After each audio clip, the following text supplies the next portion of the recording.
Welcome, Nakul, CA Nakul Arora ji, to the webinar of MSME and Startup Fair.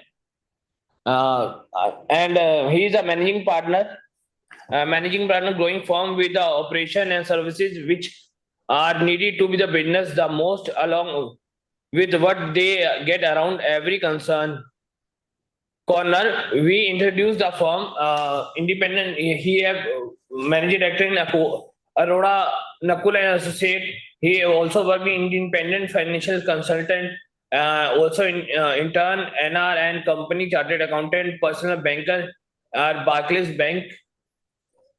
Uh, so I requested Nakul Arora sir, please go with the webinar and on your topic. The topic is the business analyst and the data management of MSME and startup pair.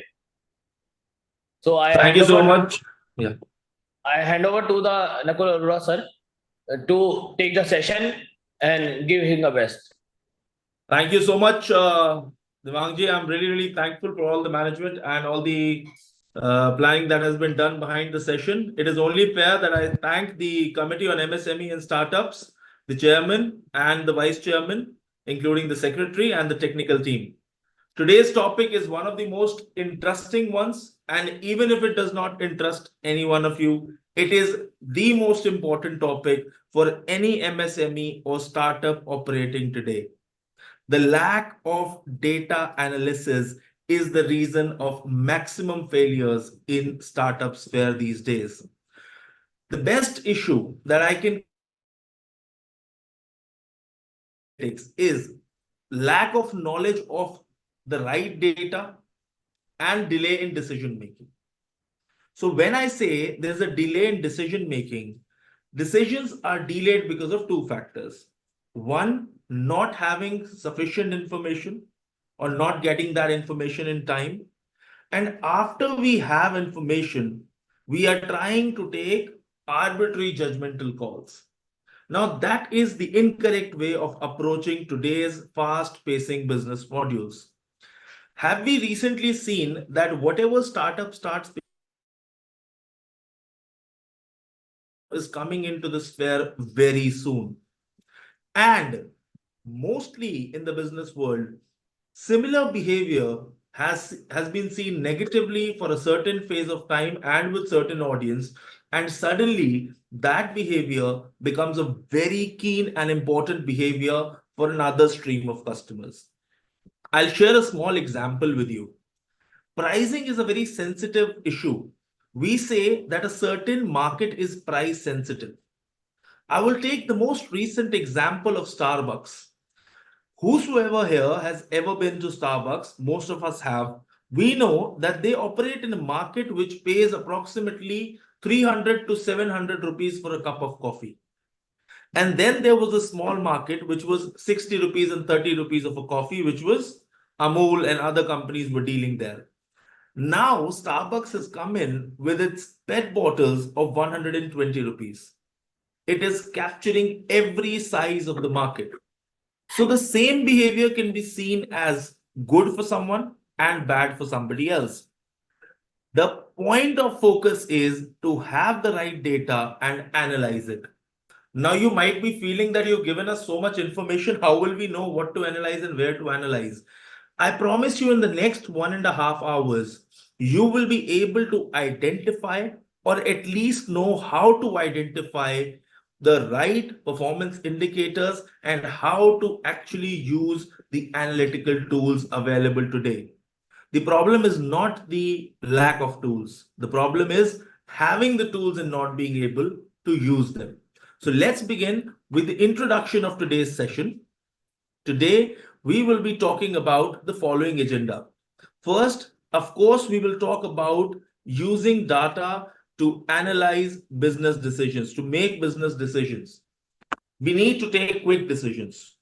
And after a certain point in time, you will realize that individual decisions have a very less impact compared to the overall attitude and the aptitude of the leadership. Henceforth, for day in, day out decisions, we rather prefer in today's world that we go for the data analytical tools. We have a decision which has been given, and that decision is taken on by the middle leadership or supervisors. So, how will they take decisions? Is when leadership decides that for a certain result in data, this is the decision that has to be taken. Moving further, then we will learn implementation of data analytical tools.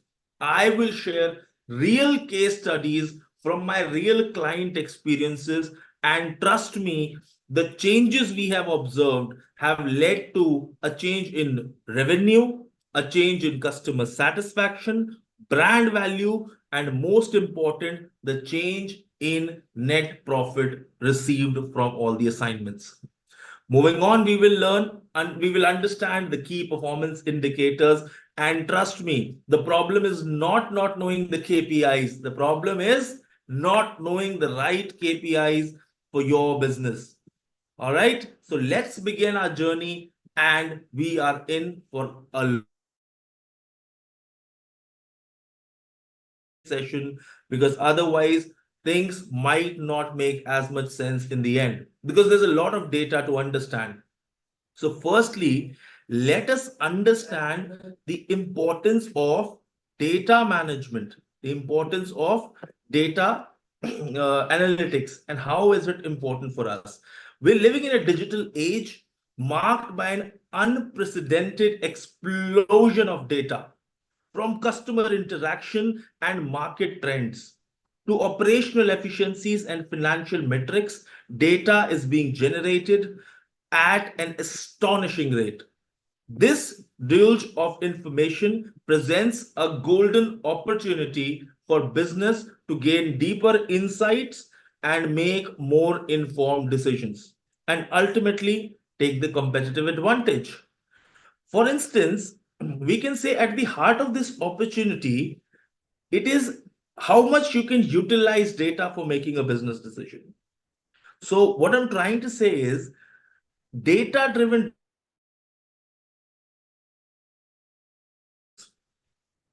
So you can leverage the data, you can have a leverage of data, and companies can uncover hidden patterns, predict future trends, and make strategic choices that are grounded in empirical evidence. Now, let me tell you a game we used to play when we were in school. So the game was Russian Mafia. How was this game played? It is very important. So what you do is, let's say there's a big room, 50 people, 10 people, 20 people. Will distribute slips. There'll be two mafias and rest all will be villagers. So what they do is they all close their eyes, but only the mafias will keep their eyes open. They will take a sign and kill one person, and then they'll go back into the night. When they wake up, one person is dead. The others have to decide who they think is the mafia, who they think is the killer.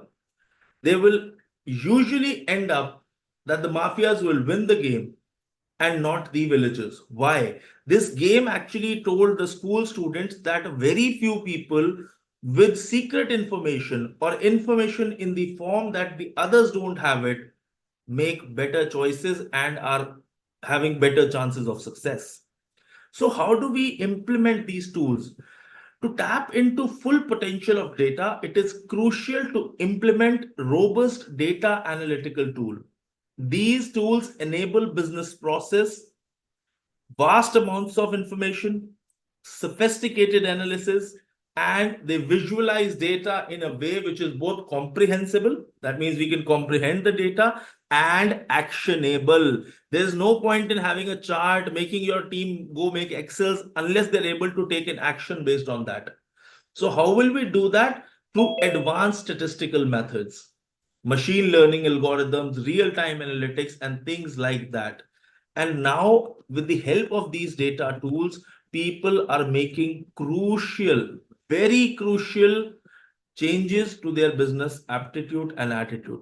So, it is important to learn. There is no doubt about it. But this is your choice that how do you plan to learn that? So I'll be moving on in the introduction part. So we'll utilize data at the heart of everything. We've already covered that part. Now, let us understand this table, which looks extremely confusing, but I'll tell you this is how you utilize data for analyzing. So, first and foremost, we define business objectives. Firstly, you identify what are your key goals and objectives. I'll tell you one example. There was one of the companies which came into Shark Tank very recently. Not recently, maybe in season 1 or 2. And one of the investors was telling about the company that like when most of the people feel that, okay, every company has one goal and that is make money. No, actually, one of those people was making something related to healthcare. And whenever the investor used to call him, he used to say, we have been able to save X number of lives, 100 lives, 400 lives, 2000 lives. So his goal was very clear. His objective was to save lives and not to make a lot of money. Money was only for his survival. Because he knows his business well, he will be able to define his analytics in a better way. And then you have to determine what decisions need to be made. Because let's say my goal is to save lives through healthcare. My decisions have to be in favor of saving lives and sustaining my profit. But let's say I am a second person who's running a healthcare, a hospital for making money. My decisions will be in favor of saving as much expense as possible. Life saving will be to protect my brand. I know it seems very bitter, but that is the reality. Some people are providing quality because they have to stay in the business. Some people are making money just to stay in the business. This is just some things feel politically right and something feels right from the eyes of public. But the reality is we have to define our business objectives. Then, of course, the second part is data collection. Now, this is a very critical part. So you have to gather relevant data from both internal and external sources. Then the quality and accuracy has to be ensured. For example, you are taking data from the books of accounts, but you're using unaudited data, or nobody is supervising that data. You don't have external agencies, having audits of that data, or assurance services are not being taken properly. So that data cannot be ensured in terms of quality and accuracy. So you have to use tools for data integration and consolidation as well. Moving on, then of course you have to cleanse the data, clean the data, remove the errors, inconsistencies. Then you transform this data into usable format too. Then of course conduct primary analysis to understand data's characteristics. Further, let's move on to data analysis. Now begins the part which you need to understand. Most of the people are good with creating data. Most of the people are able to present the data. Where the problem arises is when I talk about analyzing that data. First, it is a very bad myth to say whatever you've read in books is useless. Sir, you have to use statistical methods and analytical models which you have been studying, which people have been studying in books from different courses, masters, finance, other courses. Important. You can use data visualization tools, explore the data patterns. The patterns you see behind me, these are actually data visualization tools. You visualize the data, and I'll tell you real examples how we visualize data and we were able to make good changes because of that. We identified trend, correlation, we had insights. This is how we were able to make sure that we have the results. So then we started interpreting the results. We started looking at all the data, we visualized the data in different forms, and then we interpreted the results. Of course, then comes decision making, which seems simple, that you have to use the insights, weigh the potential outcomes, risk versus reward, take a decision. But then to make it on autopilot, you have to finalize that for this purpose, we will be taking this decision no matter how and where it goes.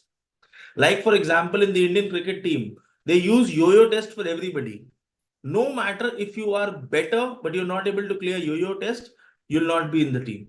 This is a very critical and very important information, because to reduce the efforts, the management decided let's make one test mandatory for fitness.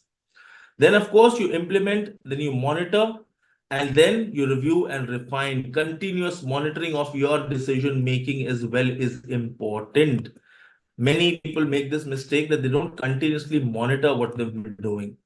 And this is how many errors are created, many inconsistent decisions are taken.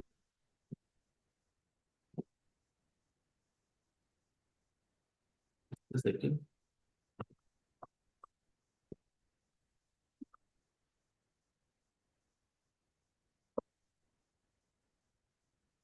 Was there a problem with the screen sharing? Yes, sir. It's be stuck. Now it's okay? Yeah, now it's okay, sir. Okay, perfect. No problem. So let's just start introducing you to different data analytic tools. Now, I would just say let's start by understanding what data analytical tools are and why they are so crucial. You're reading these names on a daily basis. Tableau, Power BI. People are saying these words. Many people from big companies are saying we are using them like anything. But startups and MSMEs are thinking how to use them.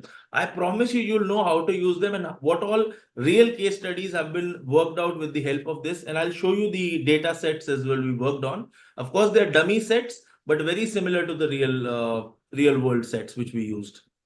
So we in this session, we will explore the power of data analytical tools like Tableau, Power BI, SQL, Python, and discuss how effectively we can implement these tools. And we must have a solid understanding of steps involved in leveraging these tools to drive business decisions and success. So, data analytics tools are software applications, firstly. They collect data, process it, and they also analyze, and they do it with large volumes of data. So gone are the days when Microsoft Excel used to be one of the most powerful allies. Because Microsoft Excel, no matter how powerful it seems, it has a huge limitation, which is less than 10.5 lakh rows. I think it's 10 lakh 48,576. I'm not going to make any claims because I don't perfectly remember, but something less than 10.5 lakhs for sure. Of course, let us start understanding different tools like Tableau, Power BI, SQL, and Python. Why I'm going to say let's quickly drive through them, because I have some real life case studies to discuss with you. And trust me, that will be the most beneficial part for you in today's session, or the first half, of course. So to implement the tool, first and foremost, we have to start by identifying business needs and goals. Please write down, if you're writing, that what is the process of identification of business need and goals. Firstly, ask questions to yourself and your team like, what problems are we trying to solve? Like I said, one of them was trying to give life support. One of them is trying to do better life for the customers. One of them is trying to grow their nation as a whole. What is your problem? What is the statement that you are there to put in the market? Then, what data do you need to solve these problems? Of course, the second most important question in all these questions are in this part, by the way, identifying business needs and goals. And how will the data analytics improve the decision making process? Okay, this is an important question. And once you have clearly defined your objectives, it is time to select appropriate tools and technologies. How to do that? So first, evaluate capabilities. So like, you need a very powerful data visualization. Tableau or Power BI might be the best choice. But if you need to manage queries, a lot of queries have to be fired. SQL is essential. Please write these down, because ultimately we don't have a choice of taking too many calls and taking too many, let's say, taking too many trials while we are taking a decision. So for query firing, SQL is essential. But for data visualization and a powerful visualization, Tableau and Power BI end up to be a good choice. For more advanced data manipulation and analysis, Python is invaluable. I mean, you can say, for people like us, for auditors, for finance professionals, Python is the way to go. And then you also see the compatibility, that whatever systems you're currently using, for example, many of regular accounting needs and finance needs, or maybe your CRM software is made by Microsoft. Power BI is a good Microsoft tool that you can, of course, integrate it easily because they are already compatible and integratable with their Microsoft counterparts. Then you choose the scalability. You have to choose a tool which is scalable with your business needs. Now, imagine you've started a company in 2024. By 2029, your company is a 1,000 crore company. What do you imagine? You're going to go back again and start revisiting what tools are you using, or you want to continue? Because remember, whenever you change your tools, there's a lot of training cost, lot of capital cost that is incurred. So you don't want to do it again and again. And lastly, you have to consider the skill level of your team. It's like how user friendly is the software you're using. Okay. And of course, then begins the important parts. You start collecting data, start integrating it with your system. Firstly, identify relevant data sources within your organization and outside your organization. What are the data sources, for example? Data sources within the organization can be your finance team's data, your profits, your monthly, your end of the month, your monthly charts, your dashboards, the data, all the industry data published by government, non-government agencies. If you can hire a marketing agency or a data agency to do this research, nothing better than that. Please do not try to be the jack of all trades and a master of none. If you're looking to make a big company out of your startup and your small business, you have no choice but to stick to your guts and source the right data with the right amount of agencies. Then, of course, the data cleaning is important when I said data collection and integration. Then, of course, you use extract, transform, load. This is the process you use to consolidate data from various sources into a single repository where it can be crucially analyzed. And then we move on to the important part, which is that data analysis and visualization. So for analyzing the data, you have to choose, you use your chosen tool. For example, with SQL, you can query and manipulate data. With Python, you can perform advanced statistical analysis and machine learning. So whatever you've done, you visualize the data. My favorite data analysis, which I did last, was heat map. We were doing some work for a hospital. We used a heat map to actually visualize that what parts of the hospital or what services of the hospital were most in demand, and how we will be able to reduce the patient wait time. And trust me, it turned out to be a good success. So visualizing the data, how you want to visualize, you put a world map up there, you put an Indian map up there, you put a map of your city up there, you start analyzing what are your zones of what are your zones of performance, and then you know that this is the best location you should be at, and how reachable are you from your most popular location in the country, in the city, or in the zone. And of course, then you move to interactivity. Ensure your visualizations are interactive so that users can explore the data and uncover insights on their own. So, like for example, I'm taking the country's map as a whole, then I reduce it down to a city, I can reduce it down to a state, I can make changes on my own. If your data is not usable, trust me, your middle management is coming with a complaint next time, and nobody can help with that. So, this is how you actually leave the data in a form where people feel valued and they feel that they can visualize information in a way they want to.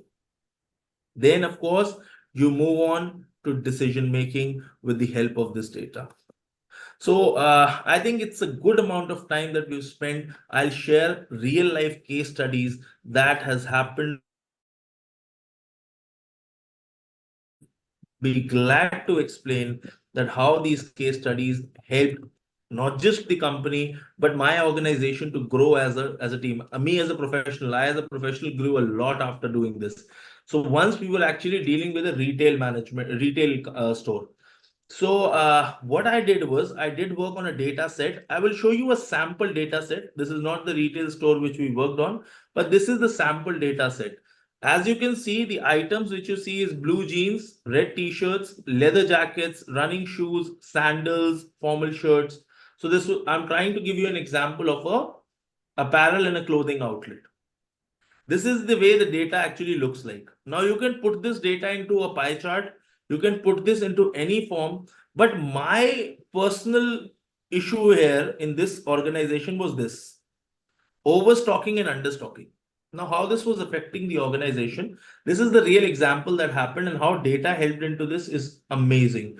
So, what happened is that we wanted to know that how is stocking helping it and how is understocking giving a problem. So, we had a huge complaint in terms of red t-shirts. For example, I'm not going to say it was a red t-shirt, it was a particular item which had the most customer turn back. So earlier, this is how we did the data collection. So earlier, when the customer used to come, they used to ask for an item and then go away without any solution. But while we were there, what we did is, for collection of data, we asked the counter people or the people who were doing the sales to note down the item the customer was asking for, which is usually there, and the customer returned because of non-availability. And you will be surprised, how the owners feel, how the entrepreneurs feel in general. They say, okay, it doesn't happen at our organization. Whenever the customer needs something, we arrange it for them. This is not how it was happening there. There were a lot of customers searching for their, and we also made a data that how many times did the customer come back to procure the same item. And trust me, we were losing a lot of sales. Now apply this to an example that you're running an online store, an Amazon store, or maybe you have your own website to make any sales. How is your customer losing? How is your client, or maybe you as an entrepreneur, losing sales? We have to have a, we need to have the ability of the software or the website to give us the number of people that search for a particular item. You will realize that understocking of particular items is actually catastrophic, and you're losing sales out there. And why is there understocking? Because there is overstocking at some places. Some items are there and they're taking a huge inventory holding time. No matter what, inventory holding is a costly process. So what happened in this condition was, you can see that there are a few items like blue jeans, item ID 101, that is overstocked, and the optimal stock is 300. So reduction, and the inventory was reduced to 40%. The holding time was reduced. Either we had money in our hands or we had space. Then leather jackets were 50 overstocked. You can see it there, 25 reduction in inventory, and this would lead to 3% increase in sales. Why is inventory holding critical? I'll tell you, let's imagine a grocery store, or imagine anything which is durable or which has an expiry date. People don't buy it until it expires. Even like products like paint manufacturing products like thinners, MTOs, people want to buy it as latest as possible. Their manufacturing date has to be less. So don't hold it more than they are required. And in terms of clothes, as and when they get older, the fashion goes out. So we have to make sure we have the optimal stock. Then you see running shoes, formal shirts, smart watches, and sunglasses. All of them were overstocked. And then we saw, of course, there were red t-shirts, which were stocked at 50, but we needed a 200 items of that. So around 150, 300 times of stocking was required more. The level was 400%. So it leads to 10% increase in sales. Of course, then sandals, we needed 150, and this is very close to what happened in real life.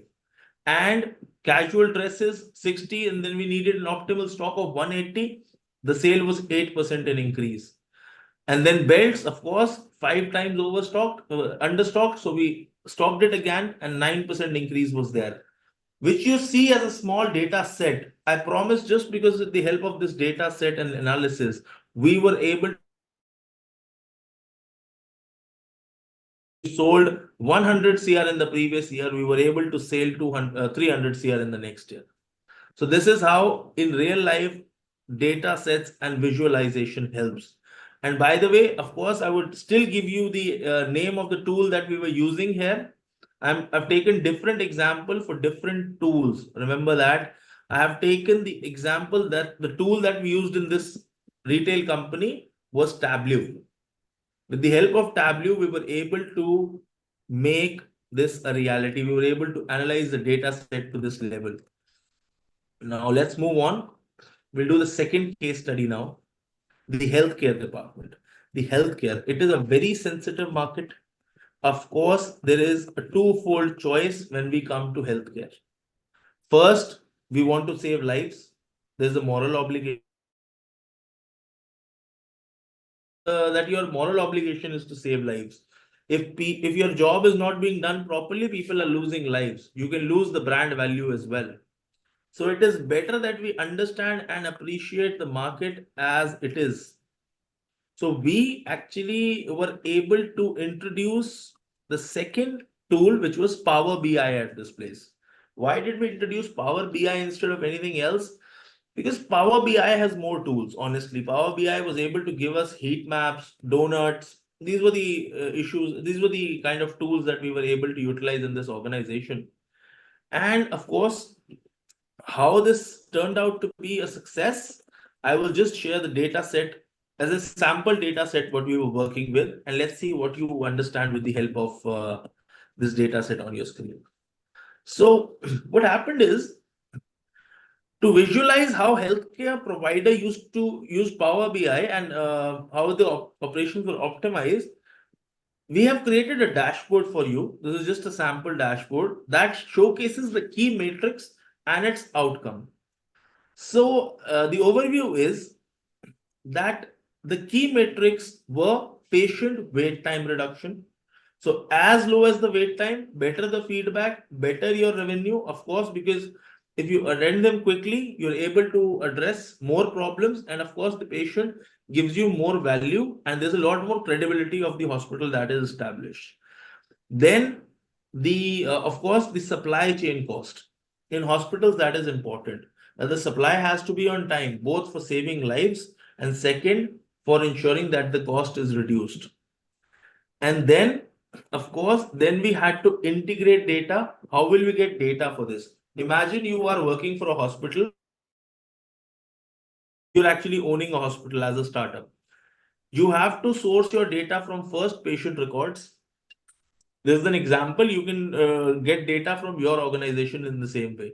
Then, of course, the billing system, then supply chain system. There will be stores, there'll be stock, there'll be item utilization, there'll be because whenever you're making a bill, you're giving a bill of the items. So somewhere or the other, you are keeping a set of the data. And then you're able to make sure that the data is properly visualized.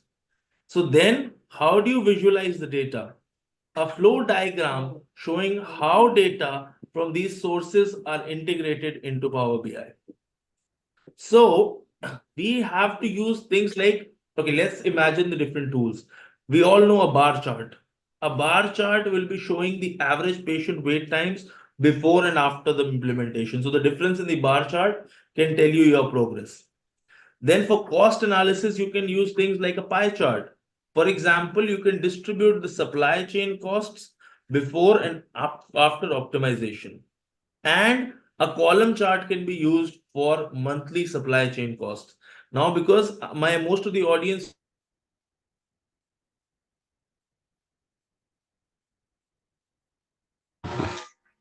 Sir, again video has been stuck. the video is struck.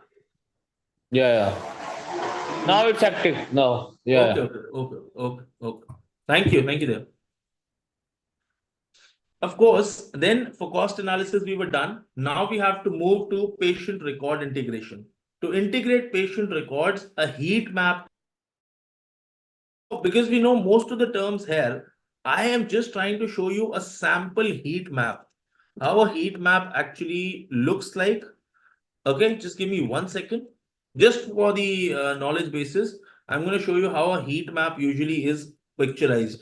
Heat map is not something you have to imagine in the literal sense. It is more like using color coding. Using color coding for just 1 second. This is like using a color code. I'm just going to share that screen. Just a second.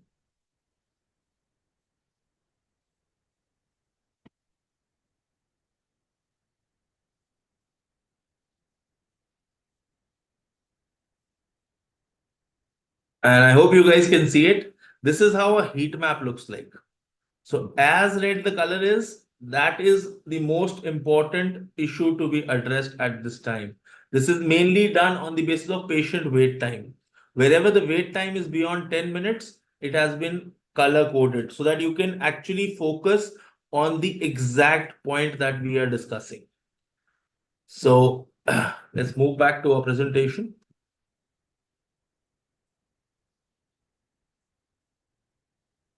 Yeah, so this is how heat maps look like, just to help you visualize that how results come out to be and where you need to focus.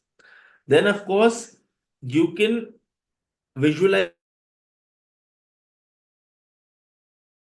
not just for the patients, but any business that you're doing. For example, we are into food business. Can't we use this heat map to identify at what time, what product is most in demand, and there's the most wait time for creating that product? A restaurant can easily help, take help of this chart. And of course, the color code can be done with the number of visits, number of revisits. And again, I told you the different business has different output. For hospitals, revisits can be a bad information. So of course, you choose your codes accordingly. Then you can always have billing system insights by a line graph. Line graph is a very simple graph that you usually use. You can track billing efficiency and revenue collection, how well the billing was done, how quickly the bills were produced. And of course, we can use a histogram to show the frequency of billing records before and after the integration that we were able to do. How to do the supply chain management? To supply inventory levels, stacked bar charts displaying different inventory levels of critical supplies, and we can do cost saving by using a gauge chart. These are different charts. I am just insisting you once again, please make a note of these charts. I would love to come again and explain you one by one or take 4 or 5 charts in a day. But please make notes and have the information that then, of course, for outcomes like patient satisfaction scores were created. What charts can be used? Donut chart. For the donut chart, if you see behind me right here, that's a donut chart which you see there. So these are how donut charts look like. And of course, operational efficiency, we can use a speedometer. How to use a speedometer? Of course, it looks like speedometers of your vehicles. So I've also done a sample data on your screen. After optimization, and then we are of course doing the improvement. I've just tried to give you the data set how it looks like in a raw form. This is basically the code of that data. You can use this code to create any charts. If you want to, I'm not able to give you a way to copy it, but you can actually look at it and put it into anywhere, and you will get the results in any form of charts that you want. This is just a data set. If you can take a shot of this, you can of course create many charts to visualize data. And this is enough information to analyze different types of charts and their use for yourself. All right. Of course, what all charts are there? We can have bar charts, which is going to be x-axis and y-axis. X can be the time period in months, and y can be the average wait time, and 2 sets before and after. And then we can also have pie charts. Pie chart is just similar to this one, but it's a full pie there. So where there we can have supply chain cost, line graphs can be showing data like billing efficiency, heat map can show patient density, and gauge chart can give you the cost savings. Donut chart is mostly for patient satisfaction. This is the donut chart right back there. So the Power BI dashboard actually provides a comprehensive view of how the healthcare provider integrated data from various sources to optimize operations. By visualizing the key metrics, outcomes, stakeholders were easily able to understand the impact of data-driven decision making. Now, data-driven decision making is the more critical part that we want to discuss. So I have already tried to tell you that the data was there. Now, for the leadership, for the top management, it is easy to tell their underlying members of their team that please focus on maximizing the patient revenue. Focus on minimizing the wait time. How will they minimize wait time? They have to be given sufficient tools and sufficient availabilities. So,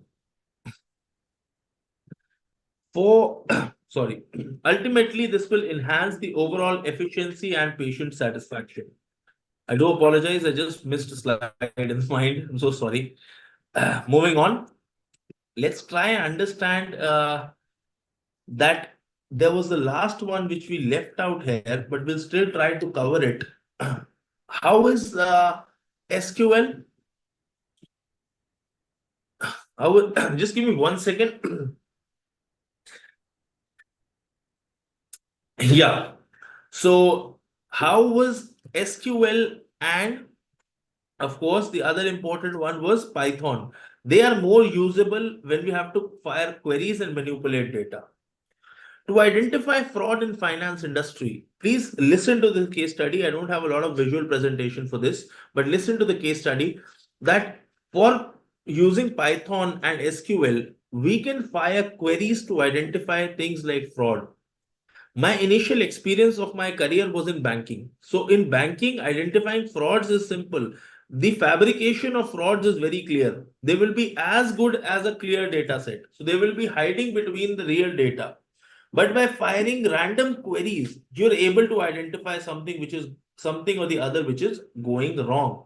For example, if you're analyzing gross profit ratio for the last 2 years, but can you fire the query and make it a little different? That okay, I want to see the proportion of direct and indirect incomes for this year. No, forget about both direct and indirect incomes. Let us see the proportion of direct and indirect expense or the impact of a particular expense. How many expenses have been has been put into miscellaneous expenses this year? This is exactly how will the firing of queries help you with making better decisions and manipulating the data and getting results of your own choice. SQL and Python are the way to go if you want to fire multiple queries and not just take leadership based decisions, but your day-to-day decision are based on data analysis. Then, of course, you fire multiple queries, and SQL and Python are the way to go. So, these are different softwares, and of course, this is how the softwares will help you gain competitive advantage going forward. Of course, after to key performance indicators. Now, this is the most important part of the session that you will attend, because the key performance indicators are actually going to, they're going to disrupt the way you have been thinking for years. Only request, please be focused and understand key performance indicators. So, what are key performance indicators? Firstly, they are actually, we will delve into the definition, importance, the types of them, the techniques for identifying, monitoring, analyzing the key performance indicators. We will explore real world examples of KPI. I'm not going to share anything where I don't have real world, real on hand experience on it. You can ask them in questions, but right now I will only focus on parts which I've seen very useful in real life. Analogy. By the end of this session, you should have a clear understanding of how to leverage key performance indicators to drive business success. If you're able to do it by the end of the session, you are extremely successful. Sorry, my presentation is extremely successful. So you can move on. So let's start with what is a KPI. Key performance indicators are actually, if you see it on your screen, they're measurable values that demonstrate how effectively the company is achieving key business objectives. They're actually crucial in business analytics because they provide focused way to monitor progress and determine whether the company is on the right track towards its goals. So this is what is on your screen. Now let us first, they offer a clear and objective way to measure performance.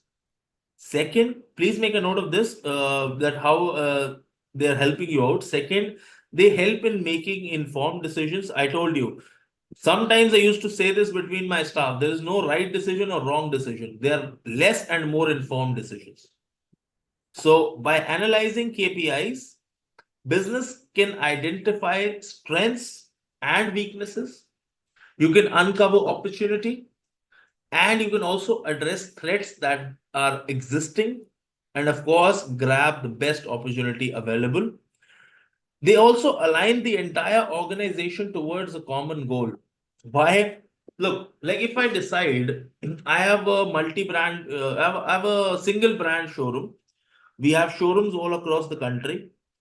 And of course, let's say I chose the key performance indicator as gross sales. So my target on the industry level is sales. And of course, this is actually pushing my all the showrooms, all my team is pushed towards making more and more sales. Because we are using a key performance indicator, the message which had to be put out is very clear that we need sales and we need quality sales. Now, how do you ensure that there are quality sales? I promise I'll be taking terms which are very much in trend, and we will understand how you're supposed to take business decisions with the help of these key performance indicator. Just give me 1 second.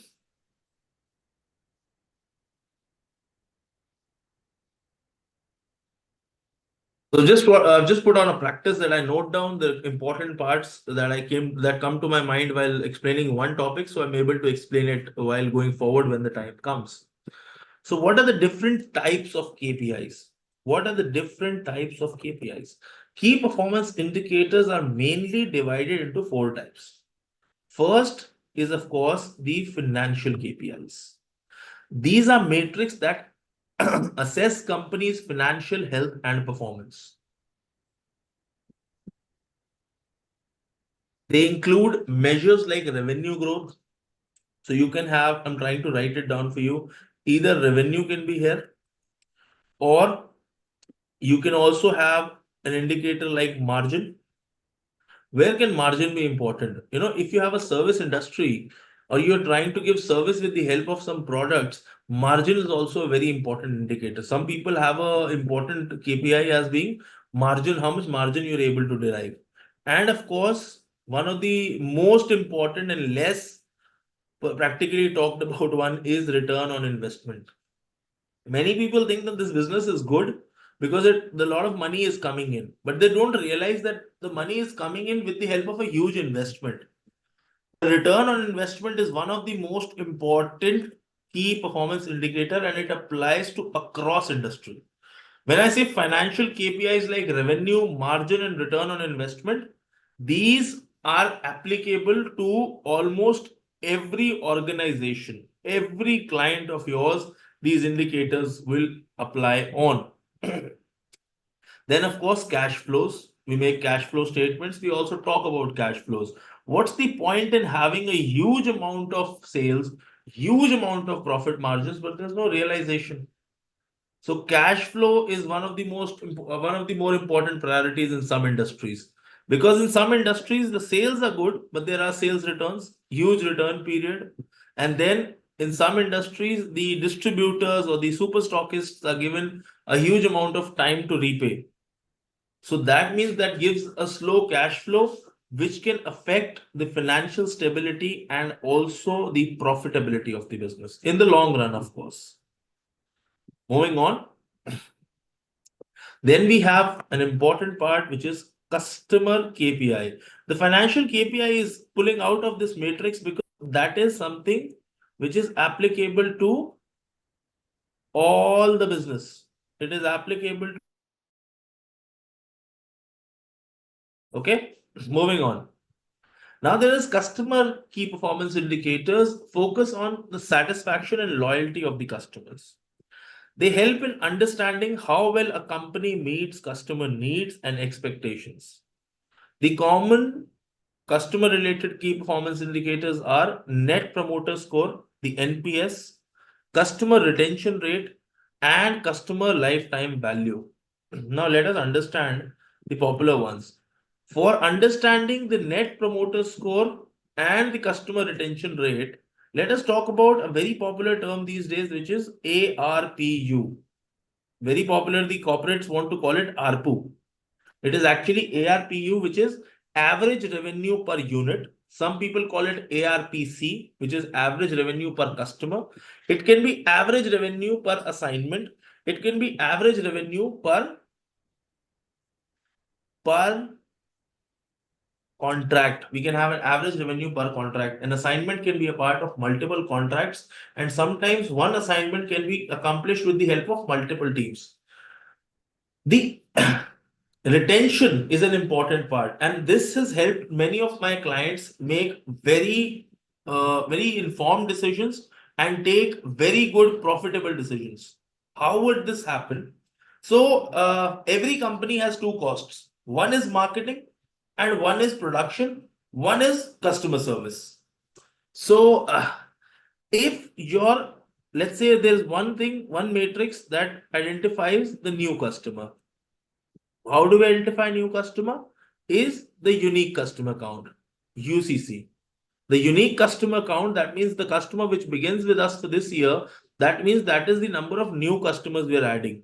We can always appreciate marketing department for this, and we can always reduce this and talk about retained customer revenue. So RCR, that means when the customers which have been retained with us from the last year and they are still giving us revenue. So in this case, the production and service can be analyzed. So if you're having all the new customers and your old customers are not sticking to you, that means there could be problem of quality. The customers, and in the long run, you will never be able to grow because you're adding some customers and you're losing some customers every year. One more important factor. When we say average revenue per unit or average revenue per customer, and we see no growth in this. Remember, we see no growth in this.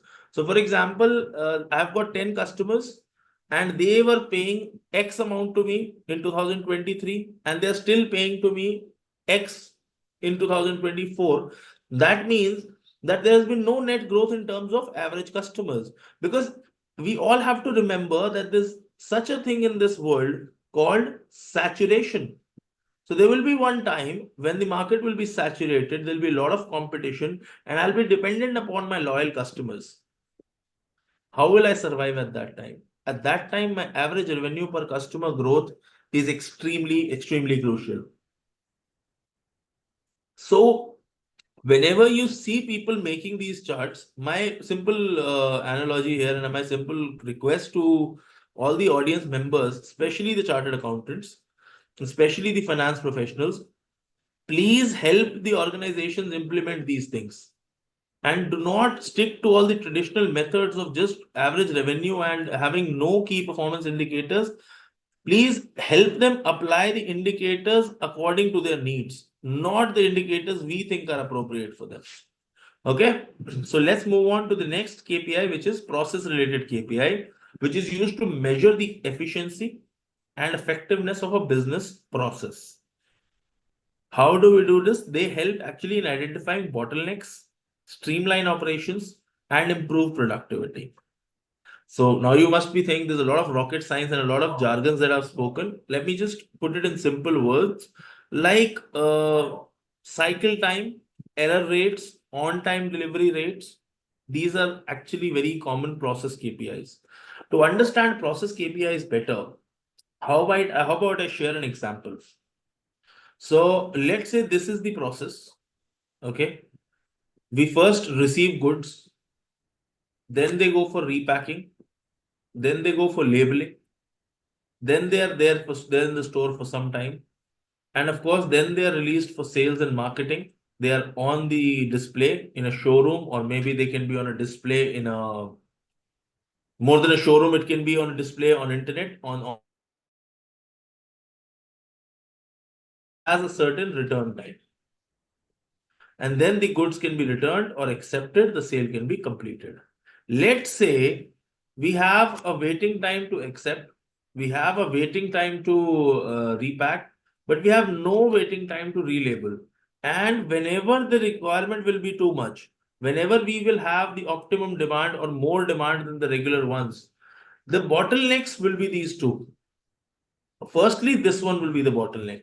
Until the day we are having waiting here, no need to focus on this bottleneck, but this bottleneck is important. Once you address this bottleneck, there's no waiting time or absolutely negligible or reasonable waiting time here. Then we have to see if this bottleneck can be, catered to. So these are process related KPIs. When we are talking about process related KPIs, we are talking about the indicators that will tell us that how our process can be streamlined and how can we ensure that we have a good process which can actually lead to more efficiency and more returns can be made for the organization. So now we will move on to the employee related KPIs. And a problem today is that hiring is very expensive. Okay. Now people expect a huge amount of increase on their previous salary. So instead of trying to, fire and hire or let people resign and hire, we need to come up with things like turnover rate, their productivity, and please include employee satisfaction index. Now people will think about that, okay, we are talking about production, quality, but this is an important KPI, employee satisfaction index combined with employee turnover. If you do not have the focus on employee satisfaction index, let's say a new hire, new joinee costs you 15 lakh rupees per year, but your current employee can be handled for 16 to 17 lakhs. I'm telling you, hiring an keeping an old employee for a more salary than hiring a new one for a lesser salary sometimes is not equally profitable as it looks on paper. The employee satisfaction of the old employee will be increased if you give him a high salary. The loyalty is higher, the turnover is lower, and of course, he knows the company better, so he is, of course, more productive. The process KPIs will be better. He will have a better engagement and understanding of your customers. The customer KPIs are better. And of course, overall cost reduction will increase your financial KPIs. This is how the KPIs are understood for different departments and different organizations.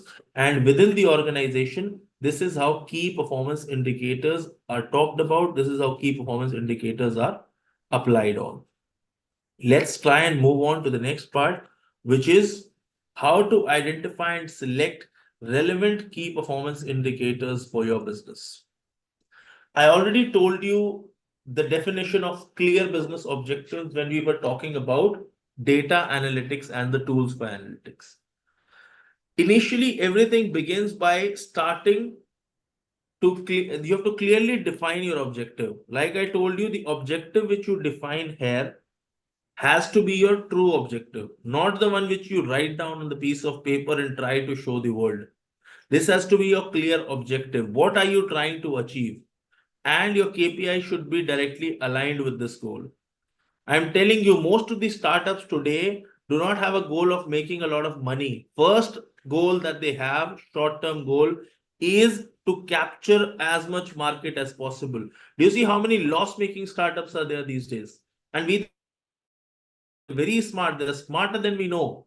They're actually trying to capture the market. They're very clear with their objective.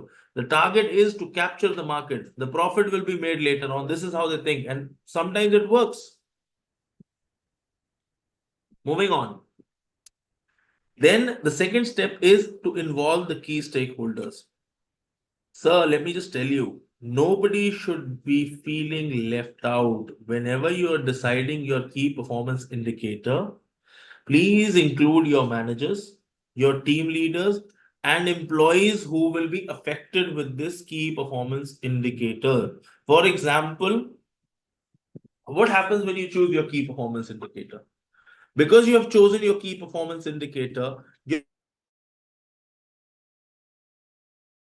second, you actually base the promotions and incentives based on this indicator. Because your employees, the ground employees, team leaders, and managers are involved while you are selecting the KPI and how you are selecting them, this will ensure that your KPIs are realistic. For example, we say the key performance indicator is sales, and we say we will sell 1000 crores next year, but our managers in the sale team does not agree to that KPI. What is the point of having that much of key performance indicator? So you should involve as many key stakeholders as possible, and their input will ensure that it is realistic and relevant. All right. Then, of course, focus on can be critical. It can be customer satisfaction, your operational efficiency, or employee engagement can also be very key for your organization. Then you have to ensure that your key performance indicators are measurable. Firstly, I'm talking about measurability, then we'll talk about the balance. So this has to be reduced here. First, you ensure that they are measurable. So example, having a key performance indicator as increase in brand value. You cannot actually, evaluate that unless you are relating it to any figure that can be accounted for, or any valuable item, or anything which the value can be put upon something, or there can be a value creation for something. And of course, there should be a mix of key performance indicator that covers both short-term and long-term objectives. This ensures a balance in approach, and of course, the performance is measured well and the performance is managed and delivered better. So this is the KPI this is how the KPIs will be selected for your team. Of course, let us understand techniques for managing, monitoring, and analyzing. First technique is regular tracking. There's no alternative for regular tracking. If you have had a KPI, this has to be done with the help of dashboards. So many of you might have seen things like a revenue dashboard, like an expense dashboard, like a BPNA dashboard, like a FP&A dashboard. What is the point in making these dashboards if they are not completed on a monthly basis and analyzed crucially? So first is regular tracking. Then, of course, you have to know the benchmarks, the competitors, the industry. What is the benchmark in the industry and what are the competitors doing? This will help you understand where your business stands in the market. And of course, you further move on trend analysis. Trend analysis, analyzing trends changes in performance. Of course, this can highlight the areas that need attention and improvement. Now, in the organizations that we work with, currently, wherever I'm doing, wherever I'm working with a large organization, this is one of the most important analysis that is going on, and this is the most important analysis that people consider, which is the root cause analysis. Wherever a customer complaint is received, wherever a problem is identified with the auditor, they do not stop on just calling it a day, and they do not just say that, okay, this is the problem, this is the solution, let's get rid of it. No, a root cause analysis has to be done. What is a root cause analysis? We have to go back and back, asking questions like why? I'll share an example with you here. A particular building was selected, and it was decided that we will renovate the building. To renovate the building, you have to ask the question and go into the root cause. Why is it deteriorating at the first place? It might be deteriorating because of the cleaner that is being used. Why is that cleaner being used? Is because of a certain kind of bacteria that grows there. And why is the bacteria there? That could be because of some other reason. So we have to go in as deep as possible and go to the root cause. And when the KPI indicates a problem, the performance of root cause analysis helps us to identify the underlying issues, and this helps us in addressing problems at their source. Please choose KPIs which have insights that you've gained, make them actionable, and this is being used to take decisions. It can be implementation of new strategies, it can be optimization of process. You can also choose to relocating resources.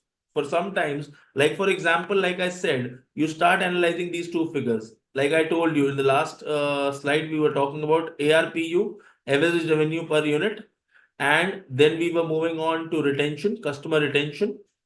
Then of course we had things like new customer, which is which is unique revenue, UR. So if the UR is doing well, but we are having a problem with revenue retention or increase, cannot we reallocate some marketing resources? Let's say we have a marketing resource of 100 crore. Let's say 100, let's say a smaller amount. Let's say 1 lakh rupees is our marketing spread, and we're having a good amount of new customer. But the problem is how the revenue with the old customers is increased. Cannot we relocate 20% to 50% or maybe 30% of these resources towards old customers? Because marketing does not end at getting new customers. Getting more revenue for the old from the old customers might need a certain source of branding and marketing with our current customers. What we need to do is relocate some resource from the marketing team and relocate it to the current customers and the customer satisfaction. The teams are very similar. Resources can also mean simply the amount of money that is being spent is relocated to the other one. This is only possible if you are taking the actionable insights. Our KPI is suggesting that. I told you the KPI is ARPU and the KPI is retention revenue and new revenue, unique revenue. But how to take action is you is the one, the owner or maybe the financial consultant is the one who will decide what actions have to be taken on what analysis at the end. Moving on. Now we come on to the KPIs in various industries. Now, if you have already understood selection of KPIs, this part is not for you. But if you think, even after knowing so much, I still want to know what KPI is there for what for industry, for what business, I'll tell you that is called personal consultation, but still I have chosen top 5 industries, their top 2 KPIs each. And even after that, I am sure if the most common question that we can receive is what KPIs are relevant for this business. No problems. We're ready to answer, but trust me, if we are doing an analysis and getting our KPIs ourselves, your own consultant will give you the best answer to these questions and not technical availability like that. But no problems. We will try and share our opinion and our insights with you. Firstly, I am talking about the industries that I've catered to in past, the industries that I've worked for. I have worked for retail, and trust me, there's no more relevant key performance indicator than sales and customer satisfaction. Retail can include your own store to a franchisee store, to a brand outlet, from clothes to apparels to groceries. Everything is retail, and most common 2 KPIs in the retail are sales. If your sales are increasing, nothing better than that. Of course, analyzing repeat customer, retention customer is very difficult in retail. But do you remember? Do you go to do you go to any restaurant or maybe any store these days and they ask you for your mobile number? They are giving you points for that. Now, what is the problem when I talk to MSMEs and startups? They think these are only big company issues and small companies cannot take care of these. The problem here is they are not actually giving you discounts for free. They are collecting data of retention. So as many times as you repeat, as many times as you go, because there was no way of deciding and knowing that how many people are repeating the brand. You might be coming to the store again and again. You might not go to the same store. For examples, I take a name of a brand, Marks and Spencers. You might not go to the same store again and again, but you go to Marks and Spencers, let's say 2 times every month, and you go there for a year for 24 times. This is a good retention, and this is a good customer satisfaction and average revenue per customer for a retail outlet. The reason they're asking you for your mobile number, giving you points, and trying to keep you on one mobile number for long is to ensure that they can have the data. This is data collection and how much people are spending on data collection. Let's talk about healthcare. Patient wait time is one of the most important metrics in healthcare. And then treatment success rate. These 2 metrics are differently used for this can of course lead to satisfaction. This can of course end up making more satisfaction, but for saving lives as well, for increasing the satisfaction. This is not just good for the business. This is good for the moral reasons why the hospitals are usually set up. Moving on. Going into manufacturing industry, one of the most important KPIs is production efficiency and defect rate. Because more the defect rate, more is the reproduction and more is the costing. And in IT, we call them system downtime and computer support response time. These are the ones for IT industry. I'm sure you'll have more industries. Please put them in questions, and I would love to tell you my opinion KPIs. But these are just industry specific. If you need to start analyzing KPIs, have them in your. Please put them into your system. Please put them into your own organization and analyze individually. All right, let's move on. Finance industry. Actually, I come from finance, and I'm going to tell you that for us, KPIs are less about our own business and more about the businesses we are catering. And of course, it is return on investment and operating expenses ratio.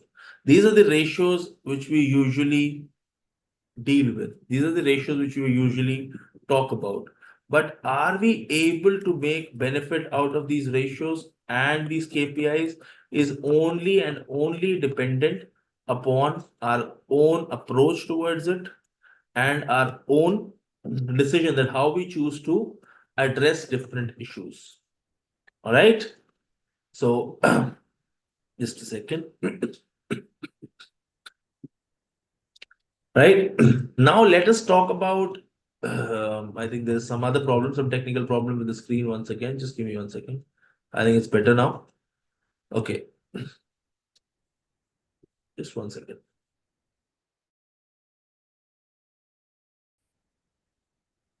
I still do want to talk about supply chain management because how supply chain management actually affects the organizations these days is not just a problem, but also a different level that this is being addressed on.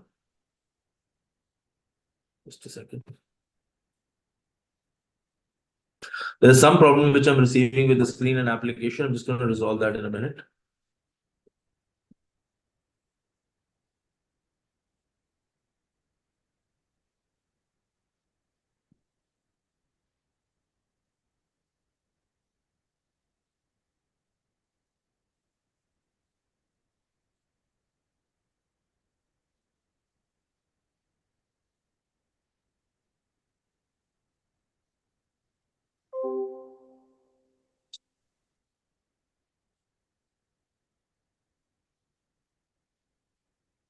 All right. I'm just trying to get the next PPT up, but I'm facing some technical issues. So I'm just going to try and, verbally cover the supply chain management topic.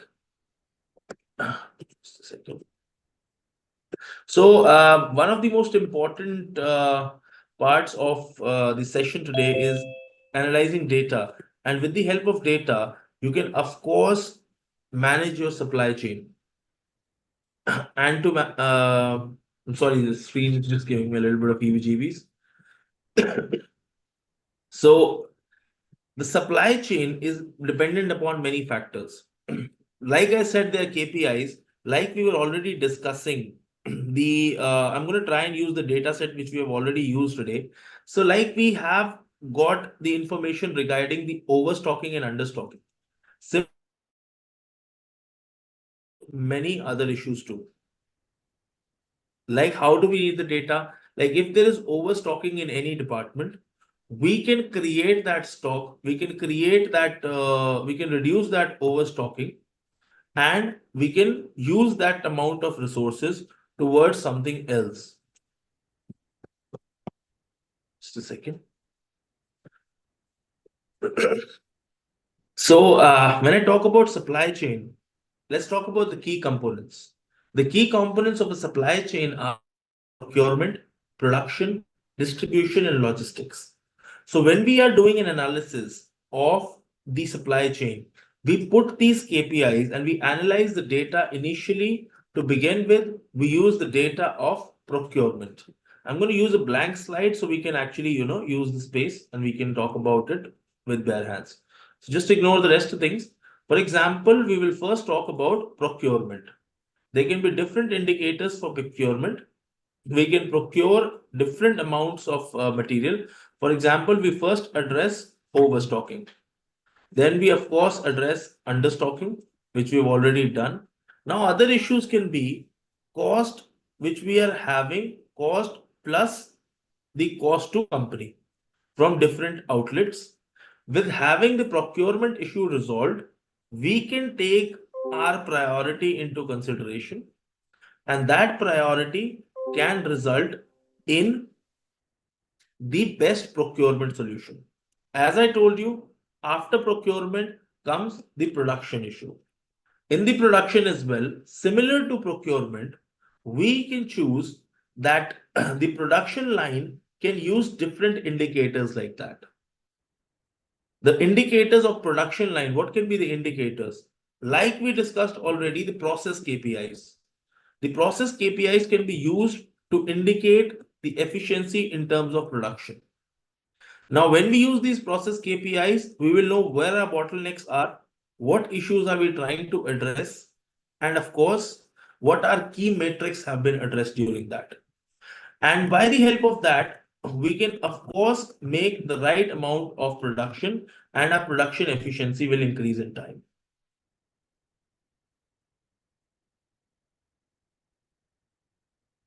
All right. And of course, along with production, we will talk about distribution. The distribution channels can have similarly different types of performance indicators and analytics. We similarly visualize our performance data, and that performance data can be further supported, and we can take a judgment call on how the distribution is being done, what channels can be used, and how much production, how much performance marketing, how much money has to be spent on different ways of distribution. Similar to that, the last part of this was in the globalized economy, the logistics are important because you're not getting orders from one city, you're not getting orders from one zone, you're getting orders from a whole different level of market, which is maybe you're getting orders from an entire globe. So, how are you managing that is what talks a lot about your supply chain. And supply chain management is one of the most talked about techniques as well today. Just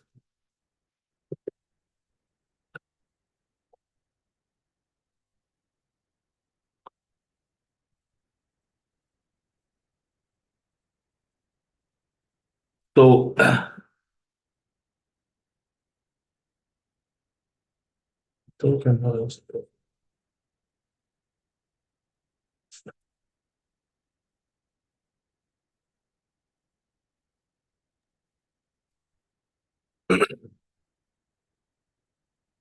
What happened, sir?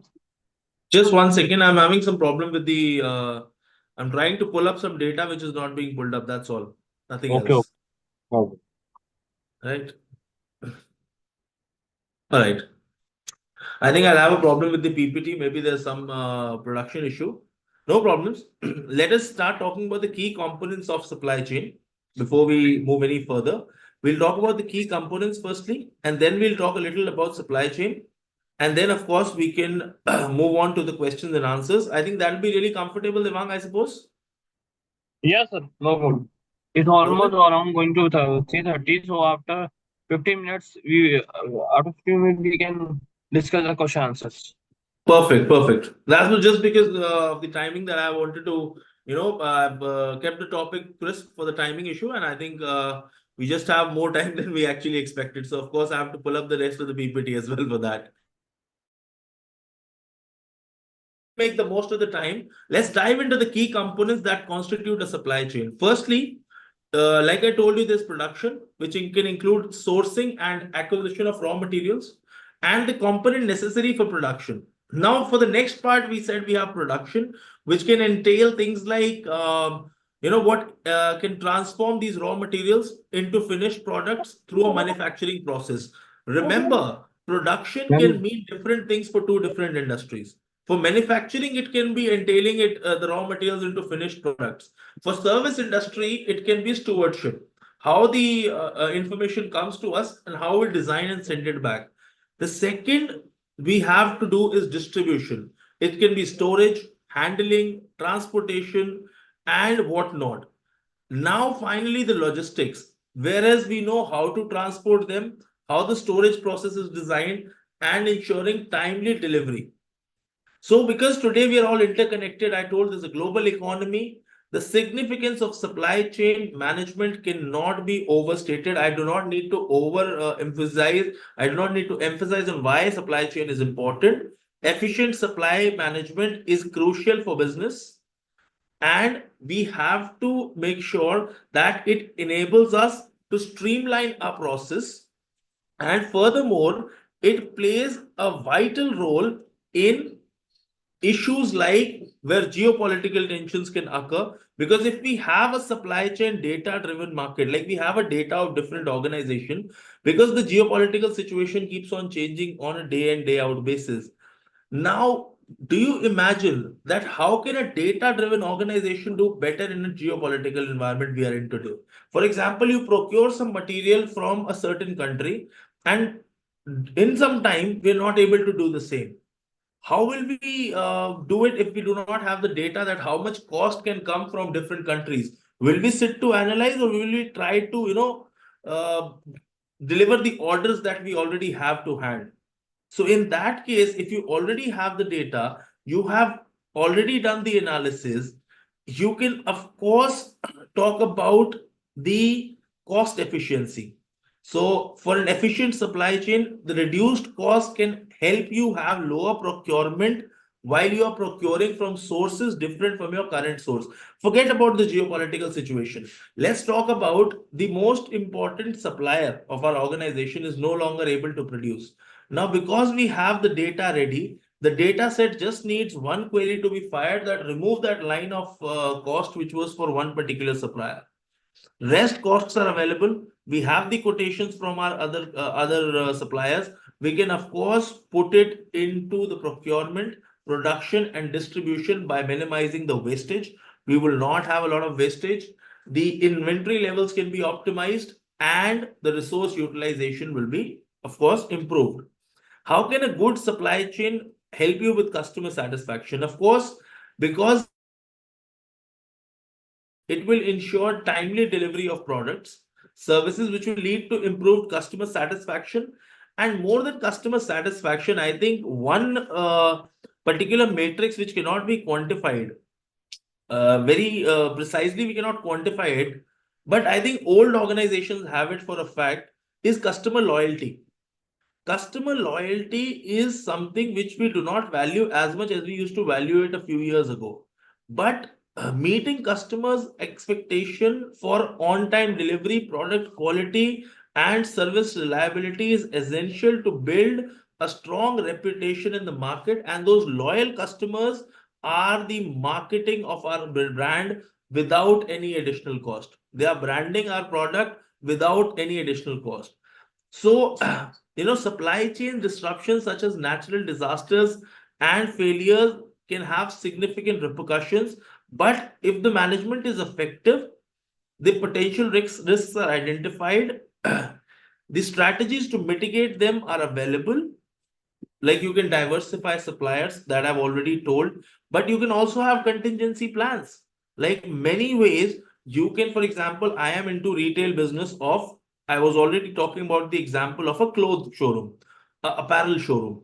Maybe we are not having the availability of the supply. We cannot diversify suppliers because we are dealing with one brand or a premium supply, but we can have a contingency plan of having certain discounts or maybe a little higher price for the time being, or we can always have pre-bookings beginning for some products which might be coming. We can leverage technology for real-time visibility and monitoring. So we can start taking bookings instead of actually these days. Most of the cars you go to buy, they are in pre-booking. They're actually mitigating all the risks, and they're only producing what is demanded. What is this? This is actually supply chain management. But there comes those manufacturers which have their cars ready on the showroom because they know their customers value the availability of the product on time. And such cars are very common in consumers, and you'll see them on the road every left, right, and center. So this is just how you want to build your brand. I said it is very clear that whatever you want to do with these data sets, with the business analytics, with the data collection, it is your personal choice. There are the ways that I've discussed. There are methods that I've told, methodologies and different arguments that we have given is only to cover broadly what all can be done. It has to be totally your personal choice, what is applicable to your organization. And it has to be your innovation and agility. A dynamic and responsive mechanism. You can adapt quickly to the changing conditions, customer preferences, and different competitive pressures. So, to have the collaboration and maybe you can have continuous improvements, you can actually result in a multifaceted discipline that plays a crucial role in your organization. And of course, I would like to talk about different supply chain management techniques. I would not be able to delve into the details of it, but we would love to have another session and we can, go into details of supply chain, because I think one of the most important topics in today's world, and the problem is the supply chain is not well managed with the companies. And we are having a huge trouble that because these techniques are not available, we are not able to give the right advice, and we're not able to have growing businesses like they used to be earlier. You know, whenever we are going into a new business, we're watching a new business develop, we always want them to, flourish, but people are there, the demand is there, but they're not able to fulfill that demand because they don't have the right supply chain management. And of course, we don't have the availability. So the techniques that are used for supply chain management, one is just-in-time strategy, focuses on minimizing inventory levels. Like I showed you in the previous slide about retail, minimize the inventory level, ensure that the goods are produced or delivered only when they're needed. You synchronize production with demand, and organizations can reduce inventory holding cost. Wastage is minimized and overall efficiency is improved. This is what is being done in the car showrooms where you have to wait for the delivery for weeks and months. Then there is vendor management inventory, which is called VMI. It is a collaborative approach where the suppliers take responsibility to manage inventory levels at their customer facility. So, because you're a startup, you do not need to think that you don't have a ability to do that. You don't have the availability of different models. You can give a small storage. You can give a small space to your vendor. They can manage and monitor and replenish the inventory based on real-time demand. There, the inventory level is optimized, of course. These stock outs are reduced because, of course, they are making sure that the inventory is there and the supply chain is very visible. It has a closer relationship between suppliers and customers. A lot of trust is there, collaboration is there, and trust me, the most important part is that you get a lot of credit period because the inventories are managed and you only pay once the inventory is pulled out. So he's maintaining his stock and you're not paying for it. It has a good working capital advantage as well. You have lean manufacturing, wherein you reduce wastage, you maximize value addition. We can use have continuous improvement, standardized work. Now, this is a very high cost intensive. Unless you take help of a professional, lean manufacturing cannot be established. And demand forecasting, you forecast what demands are coming. Again, in lean manufacturing, you need help of a production expert. In demand forecasting, you need help from a marketing expert. I'm not saying you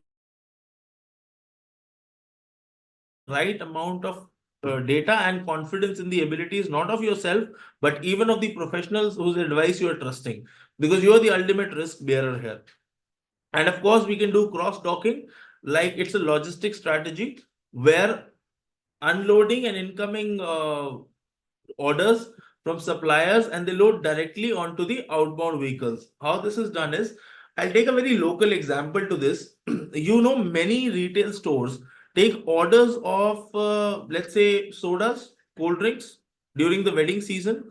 They do not actually deliver them themselves. they don't keep a stock of them. They just order the distributor or the wholesaler, and they ask him to deliver and just they just cross dock. They take the material from one shipment, put it on the other shipment, and deliver it. This is cross docking. So we learned 5 different techniques. One is just in time, one is vendor management, lean manufacturing, demand forecasting, and cross docking. Now this brings me to conclude the entire session for you. We have discussed about many topics today, but we've also learned that there are business analytical tools which will prove to be very important in decision making. Our target today was not to give you better decisions. You are the best decision. Our target today was so that you know these tools, tools like Power BI, tools like Tableau, tools like donut charts, different kinds of line diagrams, how to use them for decision making, how they are applicable to real life case studies, and you can utilize their advantage by finding out key performance indicators. Like they can give you valuable information, and if you understand them well, you can always be on the right path, but be honest in your goal setting. Make sure you have the right goals in front of you, and I don't think a lot of problems will be there. I think this is a good stopping point, Devang. We can actually move on to the questions if there are many. I think you're on mute, buddy. Yeah, just give me a time. Just give me only 1 minute. I will share with you. Okay, okay.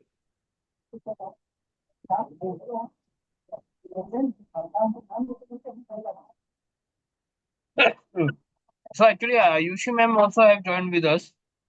Okay. Yes, sir, I'm there. Ayushi ma'am, can I share the question with you so you can ask to Nakul sir? Yes, yes, yes, sir. Okay.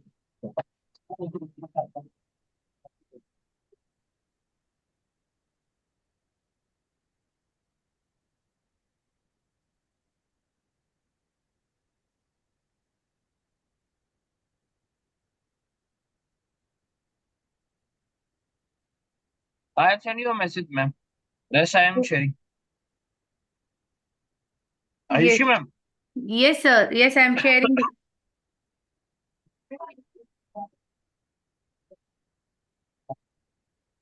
Just a second, sir. Yeah, thank you, Nakul sir, for your esteemed guidance on the topic. The first question which goes is, what is the difference in business analytics of MSME compared to other business entities? First and foremost difference of business analytics for MSME and other businesses. Let me just say other business entities. Let's assume they are talking about big businesses, huge organizations with a lot of capital outlay, around let's say 10 to 50 people analyzing their data every day. The problem with MSME is the lack of resources. You cannot afford to change your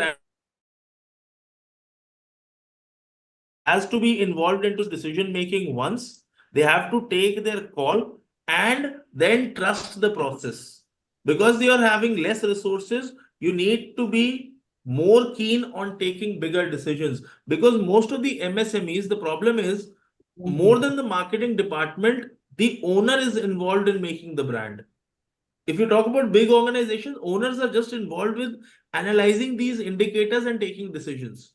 But in MSMEs, you need to choose your indicators wisely and leave these indicators on to your subordinates and move on to analyzing the indicators that are more crucial to you. That's all the difference between MSMEs and big organizations is.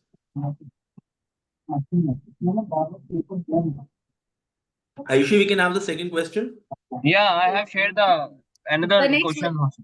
Yeah, the next question is, how does this bank credit facilitation scheme helps MSME, sir? Well,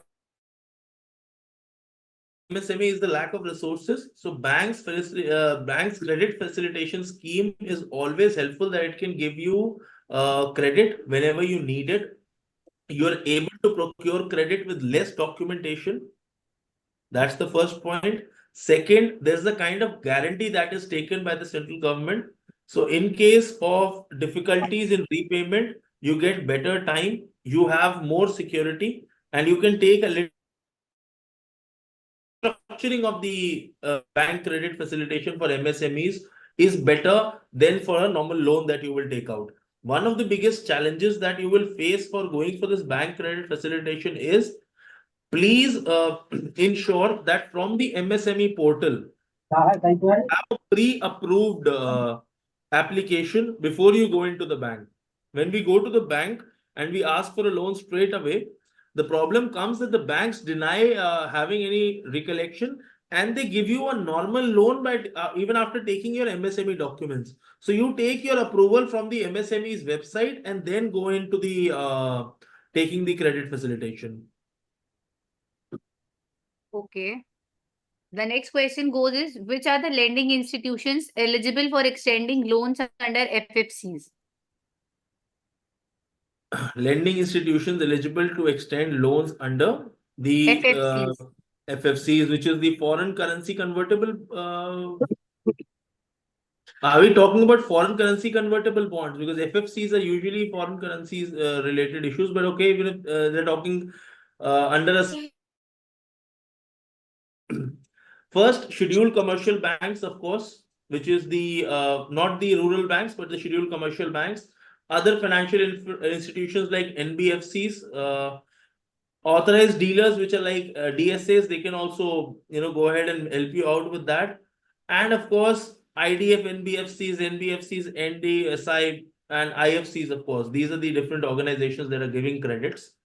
And one thing which I'm sure about here, Ayushi and Devang, I think MSMEs have a focus on getting credit no matter what we're talking about. The credit is one of the most important concerns. And yes, the credit availability is good. But if you're having any problems, consult a good professional. I think it will get you to the right organization, which will give you the right credit.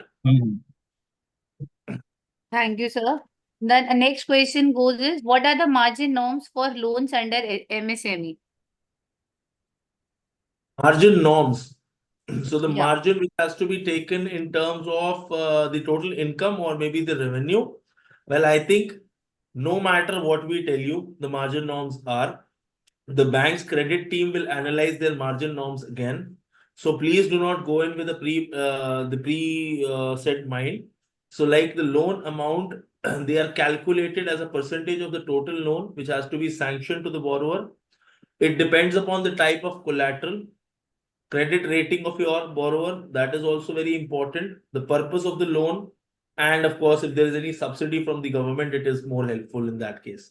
Otherwise, I don't think we should not claim any margins, I believe, on this platform.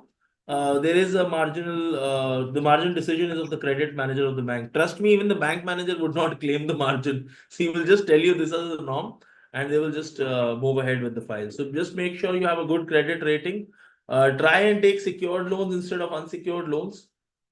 And this totally depends upon the type of loan and lender policy. That's all I can say. Okay. The next question is, what is meant by priority sector lending? Priority sector lending mostly these days is MSMEs. That is the priority sector. Startups, there is a startup fund which is on priority for lending.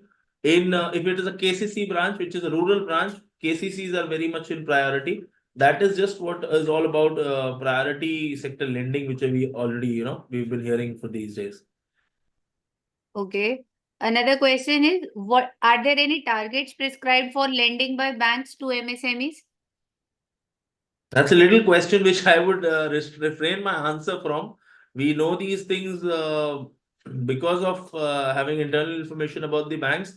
There are targets, but I cannot really comment on them. Yes, there are targets. That if it's a yes or no question, yes, we have already heard from different sources that there are targets which are prescribed to the banks for lending to MSMEs. Okay. Moving on. What is cluster financing? Cluster financing is basically it is a I mean, I don't have the expertise on this financing topic, but still, I would like to dive into the cluster financing. Like, for example, we have one way of financing where in big financing, usually it was seen earlier, we used to have a consortium. So, like, different banks used to come together and they used to prescribe loans and then the financing was done. For cluster financing, it has to be something relative, but I'm not expert on this cluster financing topic, so I would like to refrain my answer. I like to hold my answer about this. That's all I can say. Okay. How many such specialized branches for lending to MSMEs are there? There's nothing like a specialized branch for lending to MSME. There are no branches being opened for that as of now, as I understand. But I think you can say that there is most of the branches have certain kind of target that they have been given, and they are trying to help as much as possible. Okay. We have quite a few questions here. No What is problem. So we have quite a few time in our hands. Don't worry about that. okay? What is debt restructuring of advances? Debt restructuring is a very simple process, which is where we modify the terms of loan or advance extended to the lender to a borrower. It can lead to extension of the term. The loan term can be extended. The interest rate is reduced in some cases. Sometimes the principal is reduced. Maybe you have got three loans from a bank. They make it into a one loan and one EMI. That is also a restructuring. And change in the repayment schedule. Maybe you are having difficulties paying the loan off in 5 years. We move the term to 10 years. That is also called consolidation of debt.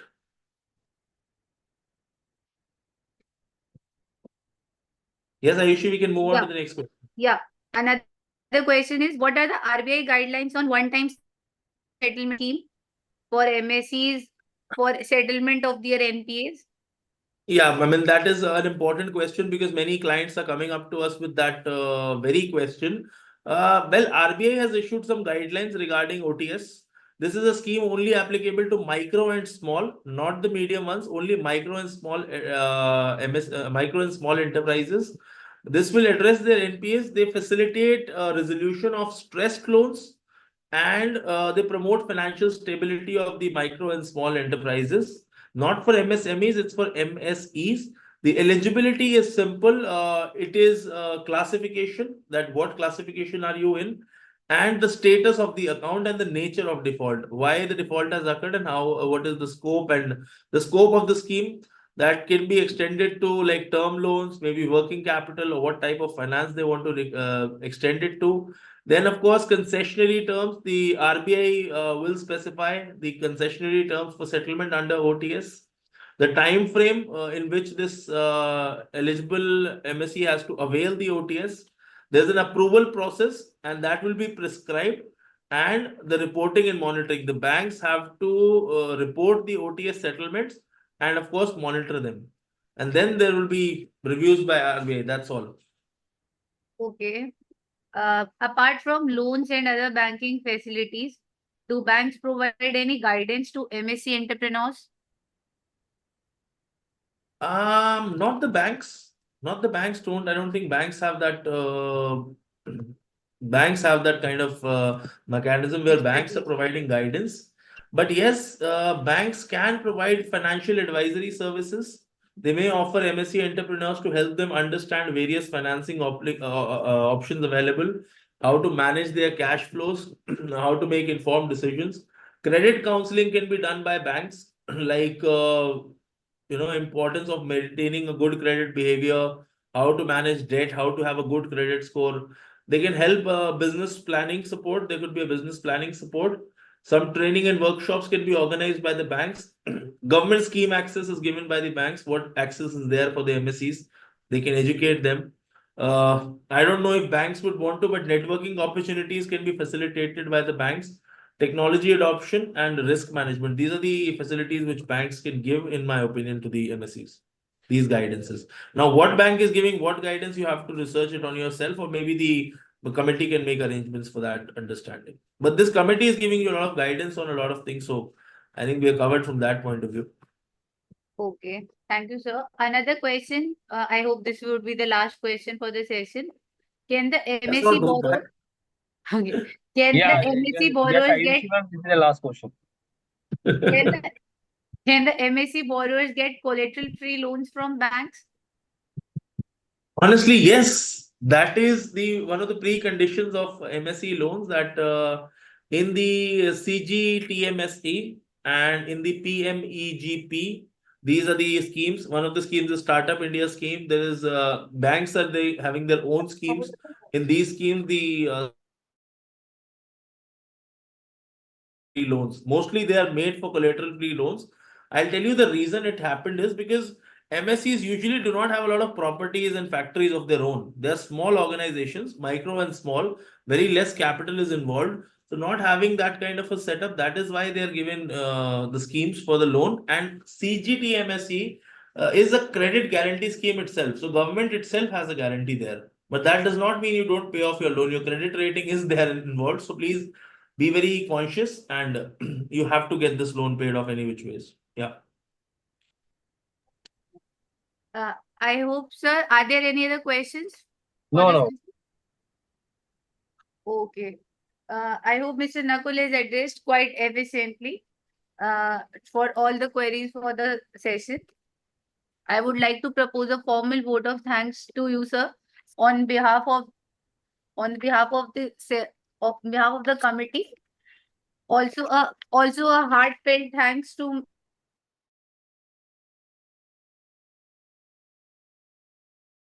chairman and also our technical team for conducting the session smoothly, and not to forget our participants who have made the session a great success. I hope the members are fairly enlightened on all this analytics. It was indeed nice and fruitful, enlightening session for all of us. Thank you, sir. We would definitely like to hear you in our upcoming sessions. Thank you.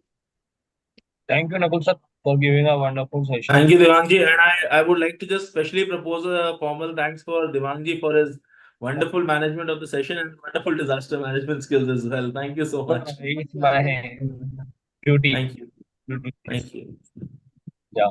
Thank you, sir, so Sure, much. I sure. will share. Thank you, sir.